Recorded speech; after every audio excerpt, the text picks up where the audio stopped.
Hey everybody, it's Will at VIP Mortgage, and it's time for your local lender update. It's been a crazy week, and you probably heard all kinds of stories about the sky is falling.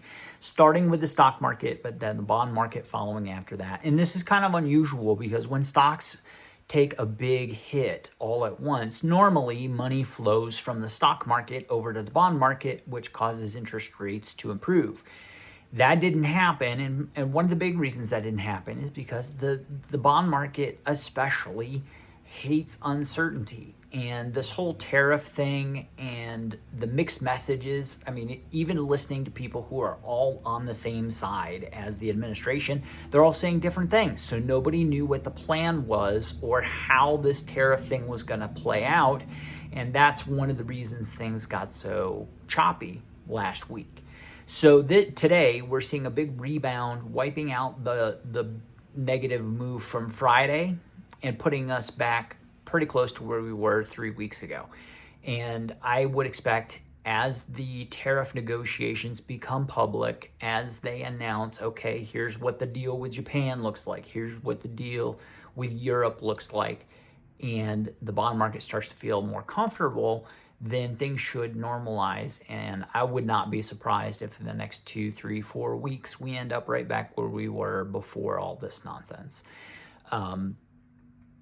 That being said, the chances of the Fed cutting rates in May have gone up dramatically.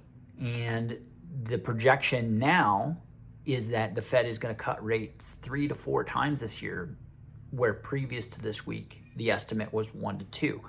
And that's based on the fact that the fundamentals of the economy are moving in the right direction. Job growth and wage growth are both up, which is incredible because the government is cutting jobs like crazy, but the private sector is creating jobs faster than the government is cutting them. The other thing that happened is last week, the inflation report came out, and this is the PCE inflation report, which is the one the Fed cares about a lot more than the one that gets all the headlines.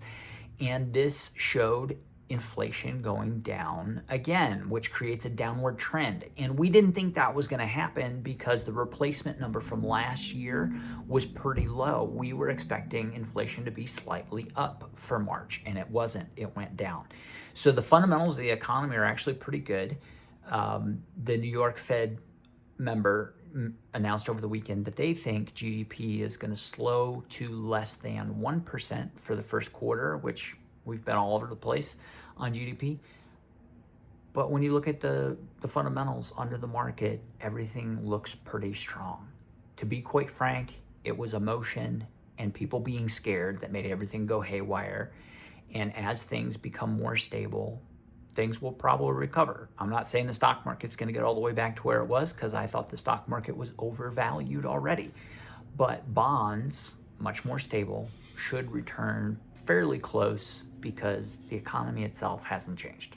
If there's anything we can do for you, if we can get you a rate quote for your specific situation, give us a call, 719-232-7553.